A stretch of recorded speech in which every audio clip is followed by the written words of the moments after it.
অথবা হাসি মুখে একটা কথা বলে দেবেন যে না ভাই নাই, বা এরকম একটা, কিন্তু তাকে রাগান্বিত, যার কোটি কোটি টাকা থাকুক, কিন্তু তাকে আপনি ফিরিয়ে দিবেন না। তারপরে আল্লাহ নবী বলেন যে ভিক্ষার হাত পাতলো সে, তার উপরে আল্লাহ লানত, আর যে যার কাছে পাতলো সে দিল না, তাকে মানে কটাক্ষ করিয়ে দিল, তারপর আল্লাহ লানত। এই কারণে চেষ্টা করবেন কিছু না কিছু দেওয়ার জন্য।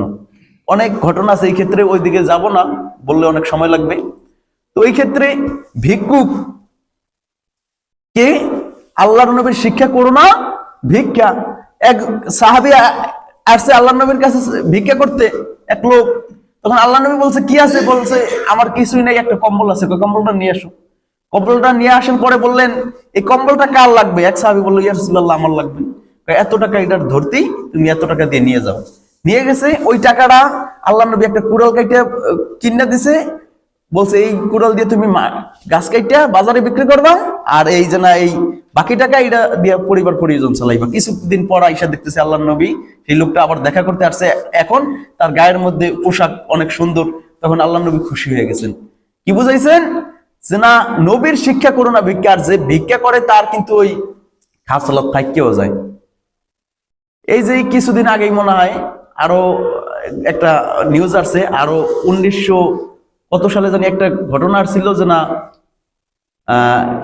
3.5 লক্ষ টাকা একটা লোকের ভিক্ষুক ভিক্ষা করতে করতে আইসা মসজিদে আশ্রয় নিছে, ওই জায়গায় মারা গেছে। তো 3.5 লক্ষ টাকা তার লগে পাওয়া গেছে। বুঝতে পারছেন? তো এই ক্ষেত্রে আমি ভিক্ষুককে অনেক সময় রাস্তাঘাটে চাইলে একটা জিনিস কিনে খাওয়াই দিই, এরা খাবে না, এরা রাইখা দেয়, কিন্তু টাকা ওরকম ভাঙে না। তো এই ক্ষেত্রে যাক, ওরকম ঘটনা বললে অনেক ঘটনা আছে। তো যে কথা বলতেছিলাম, তো ভিক্ষুকে এর ভেসে ফেরেশতা আলাইহিস সালাতু ওয়াস সালাম আয়েশা রাস্তার মধ্যে শুয়ে রয়েছে। রাস্তার মধ্যে যখনই শুয়ে রয়েছে, আলী রাদিয়াল্লাহু তাআলা আনহু যে রাস্তা দিয়ে আসবে সেই রাস্তার মধ্যে শুয়ে রয়েছে। আলী রাদিয়াল্লাহু তাআলা আনহু ভিক্ষুককে দেখে দেখলেন লোকটা জীবিত আছে কিনা, মারা গিয়েছে দেখি তো। তো কিভাবে দেখবো? তো মনে মনে চিন্তা করলো তাহলে সালাম দেই, যদি সালামের উত্তর দেয় তাহলে বুঝবো যে না লোকটা জীবিত আছে। যদি সালামের উত্তর না পাই তাহলে বুঝবো লোকটা ইন্তেকাল করেছে। লোকটাকে যখন সালাম দেওয়া হলো, লোকটা করুণ সুরে আস্তে করে সালামের জবাব দিল, উত্তর দিল। যখনই উত্তর দিল, আলী রাদিয়াল্লাহু তাআলা আনহু জিজ্ঞাসা করলেন আপনি এখানে পড়ে রয়েছেন কেন? আমি খিদার তাড়নায়, আমার পেটের মধ্যে কিছু নাই, আমি কয়েকদিন যাবত কিছু খাই না, এই কারণে আমি পড়ে রয়েছি দুর্বল অবস্থায়। আলী রাদিয়াল্লাহু তাআলা আনহু বললেন চলেন আমাদের বাসায়, চলেন দেখি খাবারের কোনো ব্যবস্থা হয় কিনা। আলী রাদিয়াল্লাহু তাআলা আনহু ঘরের মধ্যে একটা সুন্দর চাদর এনে তাকে বসতে দিলেন। বসতে দেওয়ার পরে আল্লাহ তাআলার কাছে কান্নাকাটি করে নামাজ পড়ে আর বলে ওগো আল্লাহ তাআলা, আমি আমার ছেলে হাসান এবং হুসাইন, আমার স্ত্রী সবাই না খেয়ে আছে, আপনি আমাকে খাবারের ব্যবস্থা করে দেন। আমার জন্য না, আমার ছেলের জন্য না, আমার স্ত্রীর জন্য না, এই খাবারটা দিবেন আপনার একজন মেহমান আসছে আমাদের বাড়িতে, এই মেহমানদের জন্য। বারবার বারবার করে নামাজ পড়ে আল্লাহ তাআলার কাছে চাইতে চাইতে আল্লাহ তাআলা খাবারের ব্যবস্থা করে দিয়েছেন। যখন আলী রাদিয়াল্লাহু তাআলা আনহু দেখলেন নামাজ পড়ে তার পাশেই খাবার রয়েছে, আলী রাদিয়াল্লাহু তাআলা আনহু খাবারটা নিয়ে আসতেছেন। তো ঘেরানে হাসান এবং হুসাইন রাদিয়াল্লাহু তাআলা আনহু ঘুম থেকে জাইগে গেছেন, তাদের নাকের মধ্যেও কি ঘেরান গেছেন। তো তারা জাইগে গেছেন, জাইগে তারা খাওয়ানোর তো করতেছেন যে না, হাসান বলে আমি খাবো, হুসাইন বলে আমি।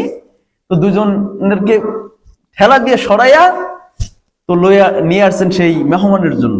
তো মেহমান দেখে হাসতেছেন, মেহমান দেখে কি হাসতেছেন। আলী রাদিয়াল্লাহু তাআলা আনহু বলতেছেন যে না, আপনার জন্য আমি এরকম আমার আদরের ছোট বাচ্চা দুইটাকে ধাক্কা দিয়ে সরিয়ে দিয়ে আপনার জন্য আমি খাবার নিয়ে আসছি, আর আপনি হাসতেছেন। তখন সেই লোকটা বললেন যে না, আমি দুনিয়ার কোনো মানুষ না, আমি হলাম ফেরেশতা, আমি পরীক্ষার জন্য আসছি। আপনি পরীক্ষায় পাশ করছেন, মেহমানদের জন্য কি পরীক্ষায় পাশ করছেন, আপনার নিজের জন্য খাবার চাইলেন না, আপনার স্ত্রীর জন্য খাবার চাইলেন না, আপনার ছেলের জন্য খাবার চাইলেন না, খাবার নিয়ে আসছেন আমার জন্য। এটাই আপনি পরীক্ষায় পাশ করছেন, আমি তো আপনার পরীক্ষা নেওয়ার জন্য আসছি। এখন কি বুঝলেন? নামাজের মাধ্যমে তারাও কি খাবার আল্লাহর থেকে চাইয়া নিতেন। আর আমরা তো কি করি? ওরকম খাবারের জন্য পেরেশান হয়ে পড়ি, কি খাবো, কোথায় যাব, কি করব, বিভিন্ন চিন্তা চেতনা। এই চিন্তায় চেতনায় মানুষ আবার যায় আরো অর্ধেক হইয়া।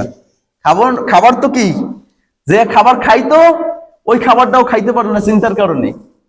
তো এই কারণে আমাদের ঈমান আনয়ন করতে হবে কার উপর? আল্লাহ তাআলার উপর। এবং মুখে স্বীকার করা, দিলে বিশ্বাস করা, আমলে পরিবর্তন করা, এটার নাম হচ্ছে কি? ঈমান।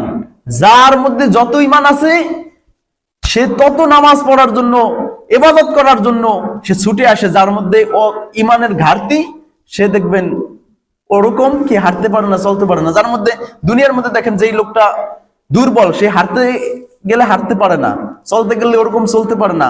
আর যে লোকটা সফল, সেই লোকটা হাঁটতে চলিয়ে যায়। এরকম ভাবে আখিরাতের কাজও এরকম, সেই লোকটা ঈমানের নূরে নূরান্বিত, যার মধ্যে ঈমান পুক্ত, সে আজান হইছে সমস্ত কাজ ফালাই দিয়ে, শয়তানে যতই কয় কাজ কর, কাজ কুচ রাইখা দিয়ে নামাজে চলে আসে।